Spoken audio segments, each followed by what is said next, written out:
Picture this. You're facing impossible odds. An enemy with technology centuries beyond yours, ships that outnumber you 3,000 to 1, and 6 hours to either surrender your entire species or find a way to win the unwinnable. This is the story of how humanity faced exactly that scenario and won, with 5 moves so brilliant, so utterly unexpected, that our enemies still refused to believe what happened. I'm talking about the Battle of Terra's Gate. The day humans proved that sometimes the most dangerous weapon isn't superior firepower or advanced technology. It's a mind that refuses to think like everyone else expects. But here's what makes this story even more incredible. This victory almost never happened because of a single intercepted message that revealed something so horrifying it changed the entire nature of the conflict. So settle in, because over the next 45 minutes, I'm going to take you through one of the most audacious military campaigns in galactic history. And by the end, you'll understand why the phrase human tactics has become synonymous with impossible across 1,000 worlds. Before we dive into the action, let me paint you a picture of where humanity stood in 2387. We'd been part of the Galactic Council for exactly 47 years, still the new kids on the cosmic block. Most alien species saw us as, well, let's be generous and call it charmingly primitive. The hegemony was different. This military alliance of 12 species had dominated the galaxy for over 3 millennia. They'd never lost a major engagement. Their tactics were studied in military academies across 1,000 worlds. Their very name was synonymous with inevitable victory. And they were about to discover why you should never, ever underestimate a species that calls a death world home. Now, I know what some of you are thinking. This sounds like science fiction. But here's the thing about the best stories. They reveal truths about who we are as a species. And this story, it reveals something profound about human nature that I think you'll recognize in your own life. The events I'm about to describe happened because humans have one trait that sets us apart from every other intelligent species we've encountered. When everyone else sees an impossible situation, we see a puzzle waiting to be solved. Admiral Chen embodied this trait perfectly. Standing on the bridge of humanity's flagship, the UES Defiance, she was about to face the largest military force ever assembled in galactic history. And she was smiling. Let me tell you why. The tactical display on the Defiance's bridge showed something that should have been a death sentence. 2,847 hegemony ships arranged in perfect formation just outside our solar system. Each ship was larger and more advanced than anything humanity had ever built. Together, they represented enough firepower to turn every planet in the Sol system into cosmic dust. "Ma'am," Lieutenant Commander Torres reported, his voice steady despite the circumstances, "we're receiving their ultimatum." The main screen flickered to life, revealing Supreme Commander Vextar of the Kithara. His species was known throughout the galaxy for 2 things: strategic brilliance and a complete inability to understand concepts like mercy or compromise. "Humans of Terra," Vex's mechanically translated voice filled the bridge. "Your species has violated Galactic Statute 847 Alpha by developing prohibited weapons technology. You will surrender your research, submit to hegemony oversight, and accept permanent military occupation. You have 6 standard hours to comply." The transmission ended. Silence filled the bridge of the Defiance. Admiral Chen looked around at her crew, 847 humans aboard humanity's most advanced warship, facing odds of more than 3,000 to 1. By every military doctrine in the galaxy, this should have been over before it started. But here's what the hegemony didn't understand about humans. We've spent our entire evolutionary history solving impossible problems. We've survived ice ages, plagues, natural disasters, and our own worst impulses. We've turned deserts into gardens and learned to fly by watching birds. When faced with impossible odds, we don't despair, we innovate. And Admiral Chen was about to prove that in the most spectacular way possible. But before I tell you about Chen's first brilliant move, I need to share something that happened 3 days earlier. Something that changed everything about this confrontation.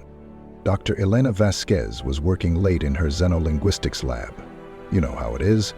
One more translation, one more encrypted file to decode. She'd been monitoring hegemony communications as part of her research into their command structure. Routine intelligence gathering, nothing more. Then she intercepted something that made her blood run cold. It was a heavily encrypted transmission between hegemony fleet commanders. Elena had spent 15 years studying Kithara linguistic patterns, learning to recognize the subtle inflections that revealed true meaning beneath diplomatic language. What she decoded that night would haunt her for the rest of her life. Phase 2 authorization confirmed. Upon human surrender, implement Protocol 77 Alpha. No survivors, no witnesses, no evidence of prior existence. Elena's hands trembled as she read her own translation. The hegemony wasn't planning to occupy Earth. They weren't planning to enslave humanity or strip our resources. They were planning to exterminate us completely and erase every trace that we had ever existed. Elena immediately contacted Admiral Chen, who made a decision that would save our species. If the hegemony wanted to play by different rules, so would humanity. The gloves were coming off. Now, let me tell you about Admiral Chen's first stroke of genius. A move so audacious that it's still taught in military academies today as an example of thinking beyond conventional parameters. The hegemony fleet had positioned itself in what strategists call the anvil formation, a three-dimensional wall of ships designed to prevent any escape from the Sol system. It was textbook perfect, used successfully in over 400 major engagements across 3 millennia. Admiral Chen studied this formation for exactly 17 minutes. Then she did something that made her tactical officer question her sanity. "Commander Torres," she said calmly, "what's the one thing every military academy in the galaxy teaches about gravity wells?" Torres frowned, clearly wondering where this was going. "That they're navigational hazards to be avoided at all costs, ma'am." "Exactly," Chen replied with a smile that would have terrified the hegemony if they could have seen it. "And what does that tell us about our opponents?" The realization dawned on Torres' face. "They think like everyone else?" Here's what Chen did that was so brilliant, it redefined space warfare. Instead of trying to break through the hegemony formation, which would have been suicide, she used our own sun as a weapon. Chen ordered all human ships to perform what she called a gravity slingshot maneuver, but not the kind you might expect. Instead of using Sol's gravity to accelerate away from the system, she used it to accelerate toward the hegemony fleet at angles that should have been impossible according to conventional tactics. The human ships dove toward our sun, building up incredible velocity, then used precisely calculated course corrections to redirect that energy directly at the hegemony formation. But here's the genius part. They didn't attack the ships themselves. They attacked the formation. The hegemony had spent 3 days arranging their ships in perfect geometric precision. Every vessel was positioned to provide maximum overlapping fire coverage while maintaining optimal defensive spacing. It was a masterpiece of military engineering that had taken centuries to perfect. Chen's gravity-assisted attack didn't destroy ships. It forced them to break formation to avoid collision. In 17 minutes, 3,000 years of tactical doctrine was reduced to chaos as hegemony ships scattered like startled fish. Supreme Commander Vextar's response was transmitted across all frequencies, and I can still hear the disbelief in his translated voice. "Impossible. Gravity wells cannot be weaponized." Admiral Chen's reply became the stuff of legend. "Tell that to the sun." This move perfectly encapsulates something uniquely human. The hegemony had made a classic mistake, They assumed their enemies would think like they did. Every species in the galaxy had learned to avoid gravity wells because they were dangerous. Humans looked at that same danger and asked a different question. How can we use this? This is peak human thinking, folks. We don't just adapt to our environment, we weaponize it.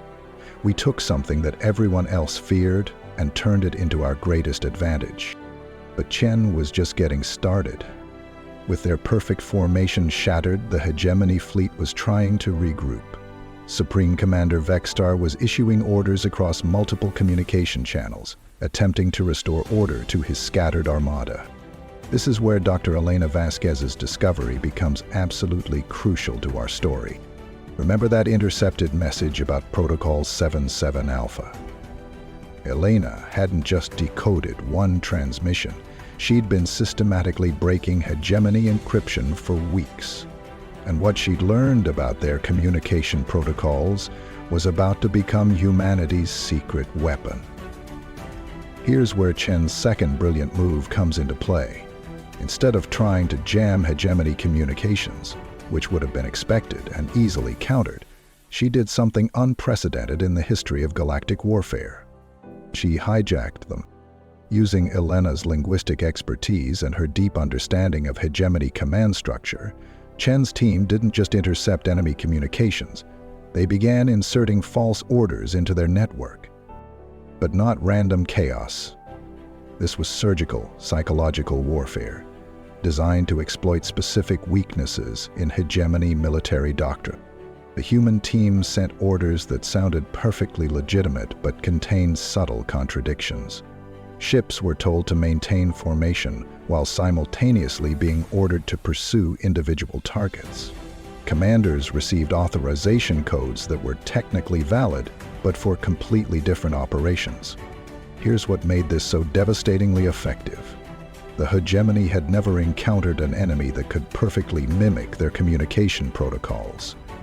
Their entire command structure was built on absolute trust in their encryption systems. When contradictory orders started flowing through their networks, hegemony commanders didn't suspect enemy interference. They assumed their own command structure was malfunctioning under the stress of coordinating the largest military operation in their history. Within 2 hours, the hegemony fleet was effectively fighting itself. Ships were moving to positions that put them in each other's firing lines. Commanders were requesting clarification on orders that other commanders insisted they had never given. Supreme Commander Vexstar found himself in the impossible position of not knowing which of his own orders were real and which were human fabrications. The most beautiful part? The humans never fired a shot during this entire phase. They just sat back and watched as the galaxy's most disciplined military force tore itself apart through its own confusion. This move showcased something that makes humans uniquely dangerous in any conflict: our instinctive understanding of psychology and systems thinking. The hegemony had superior technology and overwhelming numbers, but they had one critical weakness: they trusted their systems absolutely. Humans, having grown up on a world where Murphy's Law is practically a natural force, instinctively understand that all systems can be gamed, hacked, or turned against themselves. We don't trust technology, we use it. We've been dealing with unreliable systems our entire evolutionary history, from weather patterns that change without warning to ecosystems that collapse overnight. We've learned that the only constant is change, and the only reliable system is one that can adapt when everything goes wrong. The hegemony had forgotten this lesson. They'd been successful for so long that they'd started believing their own propaganda about perfection. But Chen's third move was where things got really interesting. Now, before I continue with this next move, I need to pause here, because what Admiral Chen did next is so audacious, so completely insane, that when I first researched this story, I had to verify it with multiple independent sources. If you're listening to this while driving, working out, or doing chores, you might want to pay extra attention to this part. Because what Chen did redefined the concept of thinking outside the box so completely that the box filed a restraining order. By hour 4 of the engagement, the hegemony fleet was in disarray but still overwhelmingly powerful. Supreme Commander Vexter had managed to restore some order to his communications and was beginning to suspect human interference. Chen knew that her psychological warfare tactics had bought time, but time for what? The human fleet was still outnumbered thousands to one. Even in chaos, the hegemony had enough firepower to turn every planet in the Sol system into radioactive dust. This is where Chen made a decision that her own officers thought was suicidal. Chen ordered the entire human fleet, all 847 ships, to power down their weapons, drop their shields, and broadcast a surrender signal on all frequencies. The bridge of the Defiance went dead silent. You could have heard a pin drop in the vacuum of space. Commander Torres was the first to find his voice. "Ma'am, with all due respect, what the hell are you doing?" Chan's response has become one of the most quoted lines in military history. Something they'll never expect. We're going to surrender. All of us, completely and unconditionally. But here's where it gets brilliant. While broadcasting surrender on every frequency, Chen simultaneously activated what she called Protocol Lazarus, a contingency plan so classified that only 12 people in the entire human fleet knew it existed. The surrender was a decoy. While the hegemony fleet moved in to accept humanity's capitulation, every single human ship was actually deploying something that had never been used in space combat before: nanoscale construction drones. These weren't weapons in any conventional sense. They were builders. Microscopic machines that could construct complex structures from raw materials found in space. In this case, they were building something in the asteroid belt that the hegemony's sensors couldn't detect because it looked exactly like what it appeared to be: natural space debris. Chen was counting on something she'd observed about hegemony psychology during her years of studying their military doctrine: their absolute confidence in their own superiority. They expected humans to surrender when faced with impossible odds because that's what every other species had done. The hegemony had won so many battles through overwhelming force that they'd forgotten how to recognize unconventional tactics. For 6 hours, the hegemony fleet held position around the surrendered human vessels, waiting for Supreme Commander Vextar to decide humanity's fate. During those 6 hours, Chen's nanobots were working frantically in the asteroid belt. What they were building appeared to be a desperate mining operation, humans trying to extract resources for their new overlords. The hegemony sensors registered it as exactly what it looked like and dismissed it as irrelevant. What they were actually constructing was the largest kinetic weapon in human history. Meanwhile, Dr. Elena Vasquez was working around the clock to decode more hegemony communications. What she discovered made the original extermination order look merciful by comparison. The hegemony wasn't just planning to destroy humanity. They were planning to use our extinction as a demonstration to other species. Earth was going to be turned into an object lesson about what happened to races that developed prohibited technologies. Elena's translation of the final order was chilling. Make it visible from 1,000 light years away. When Supreme Commander Vextar finally gave the order to begin the extermination, he discovered that humanity had built something that shouldn't have been possible: a kinetic projectile the size of a small moon, accelerated to a significant fraction of light speed, aimed directly at the center of his fleet. The hegemony had 6 minutes to react to a weapon that would arrive in 4. This move demonstrated something that makes humans uniquely dangerous: our ability to plan for scenarios that others consider impossible.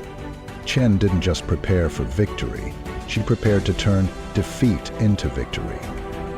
The decoy surrender bought her the time she needed while simultaneously positioning the enemy exactly where she wanted them. It was psychological warfare, strategic deception, and tactical brilliance all rolled into one move that no other species would have even considered attempting. But the fourth move?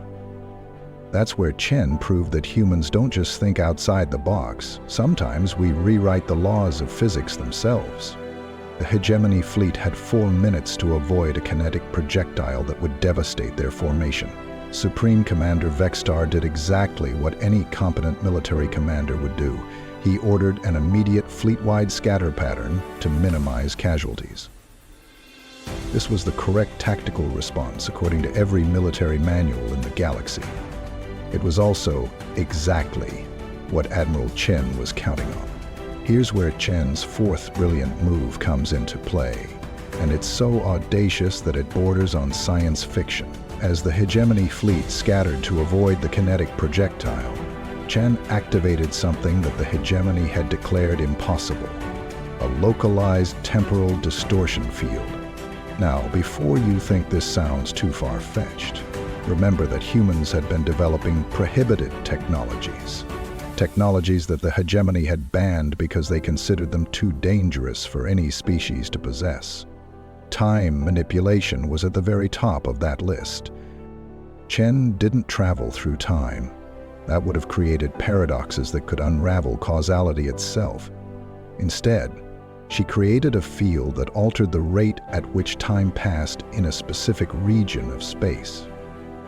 The kinetic projectile, which should have taken 4 minutes to reach the hegemony fleet, suddenly had 8 minutes of subjective time to make course corrections, while the hegemony's escape window was cut in half. But here's the really brilliant part. Chen didn't use the temporal field to make the projectile faster. She used it to make the projectile smarter. The kinetic projectile wasn't just a big rock moving fast. It was a delivery system for millions of smaller projectiles, each equipped with basic artificial intelligence and maneuvering thrusters. The temporal field gave these sub-projectiles additional processing time to calculate optimal impact points based on the hegemony fleet's scatter pattern. When the hegemony ships spread out to avoid a single massive impact, they thought they were implementing a textbook defensive maneuver. What they actually did was arrange themselves into the perfect target pattern for a weapon designed to fragment into millions of smaller guided projectiles.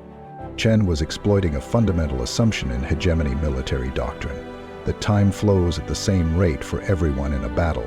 Their entire tactical framework was built on precise timing and synchronized maneuvers. By introducing temporal distortion, Chen didn't just change the physics of the battle, she changed the mathematics. Every calculation the hegemony had made about escape vectors and safe distances was suddenly wrong. While Chen's temporal gambit was unfolding, Dr. Elena Vasquez made one final, horrifying discovery in the hegemony communications archives. The extermination of humanity wasn't just a demonstration, it was part of a systematic campaign. The hegemony had been eliminating species that showed signs of developing temporal manipulation technology for centuries. Elena's final translation was a list that made her physically ill. 47 species that had been removed from the galactic record for developing prohibited technologies. Entire civilizations erased from history because they had dared to push the boundaries of physics. Humanity wasn't their first target.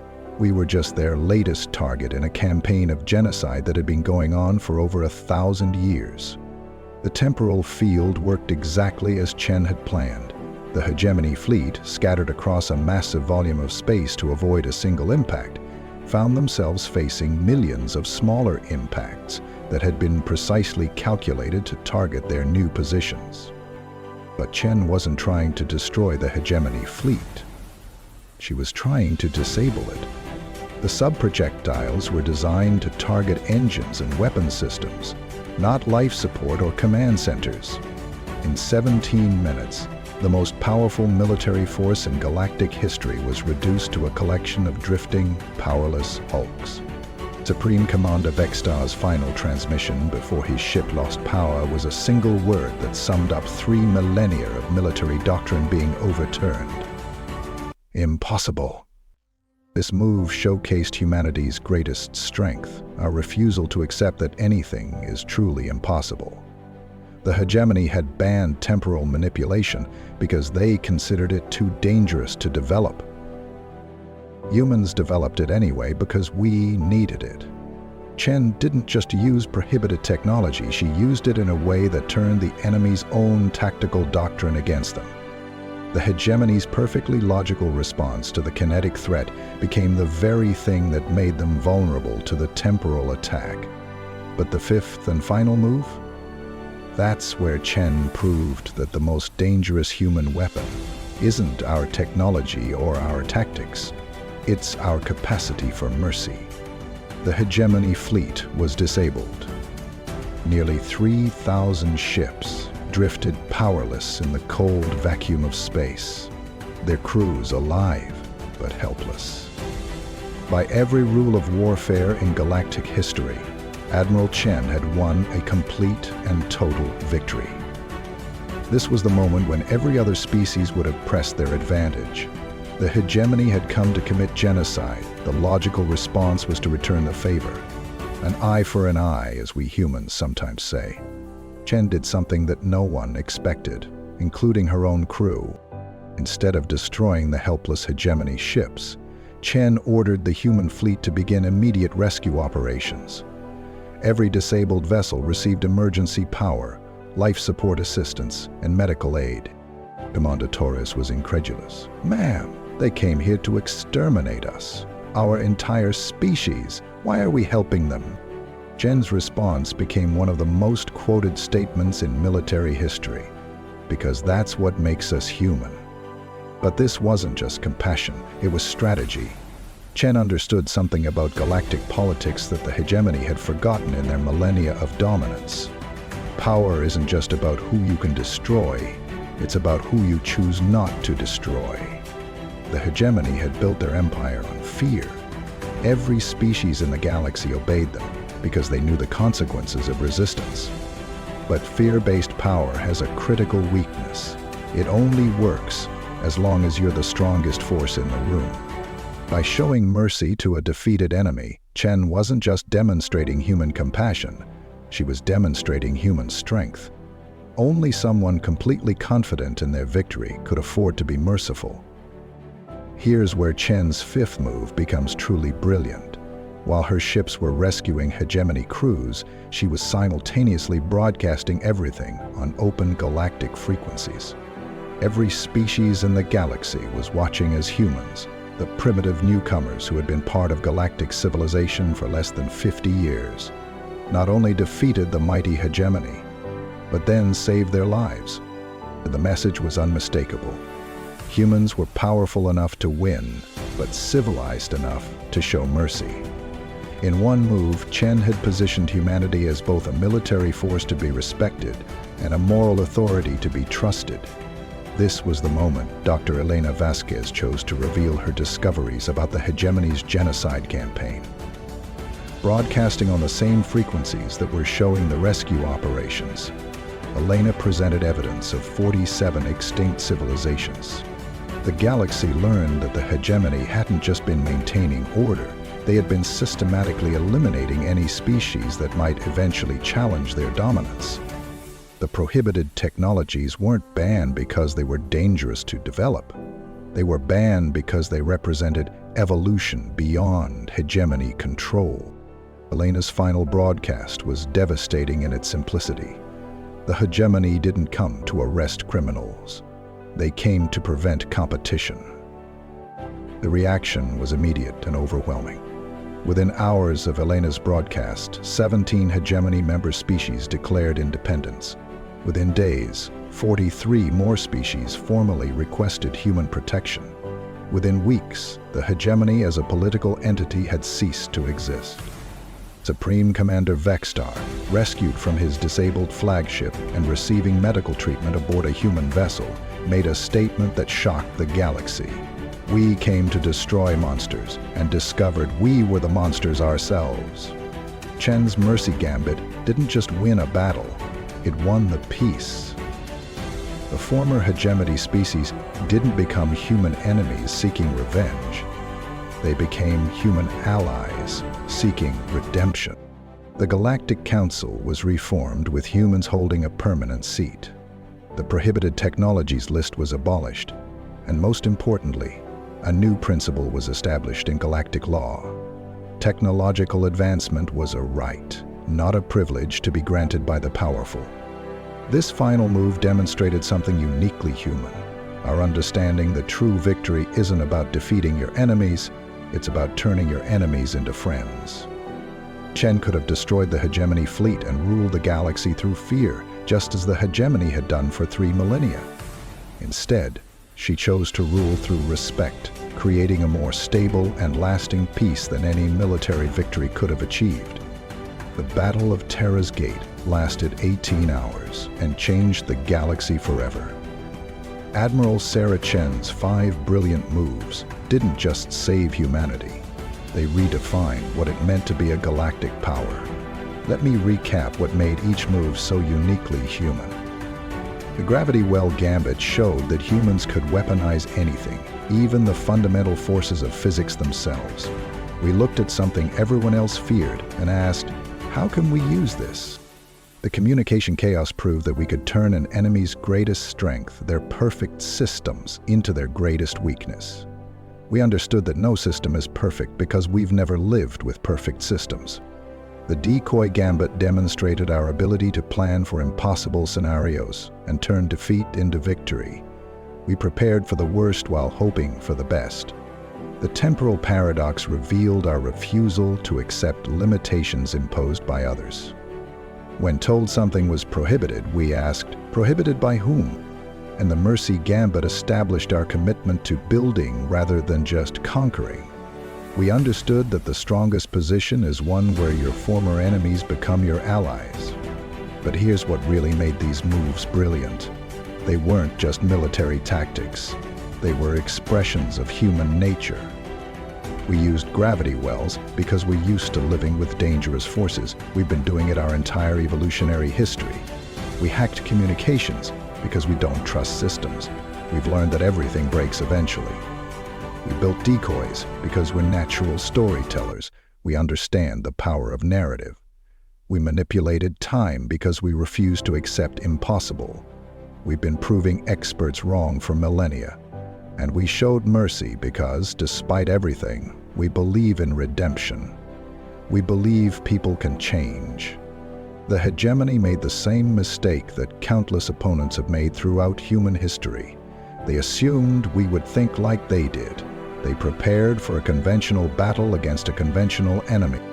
What they got was humanity, a species that looks at every rule, every limitation, every impossible scenario, and asks the same question our ancestors asked when they first looked at the sky. But what if we tried anyway? 6 months after the battle, Dr. Elena Vasquez was asked what she thought was the most important lesson from humanity's victory. Her response was simple but profound. The hegemony spent 3,000 years perfecting the art of war. Humans spent 300,000 years perfecting the art of survival. When those two philosophies met, survival won.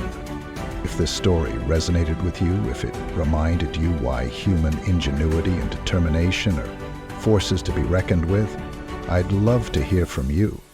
First, if you enjoyed this audiobook experience, please give this video a like. It really helps the algorithm understand that you want more long-form content like this, and it helps other people discover these stories. Second, I want to hear your thoughts in the comments. Which of Admiral Chen's 5 moves impressed you the most? Do you think you could have come up with better strategies? What other stories of human ingenuity would you like me to cover in future audiobooks? Here's a specific question for the comments. Dr. Elena Vasquez's discovery about the 47 extinct civilizations raises some dark questions about galactic history. What do you think happened to the species that developed prohibited technologies before the hegemony found them? Share your theories. I read every comment, and the most interesting responses often inspire future episodes. If you're not subscribed yet, please hit that subscribe button and ring the notification bell. Next week, I'm releasing an audiobook about the story I mentioned at the beginning, how engineer Marcus Webb accidentally created the galaxy's most feared weapon while trying to fix a coffee machine. Trust me, that story is even more unbelievable than this one. And finally, thank you for spending the last 50 minutes with me. In a world of short attention spans and quick fixes, choosing to listen to a full-length story shows that you value depth and nuance. That gives me hope for humanity's future. Remember Admiral Chen's lesson. When someone tells you something can't be done, ask yourself if they're right, or if they just haven't thought about it the way a human would. Until next time, keep thinking like a human, which is to say, keep believing that anything is possible.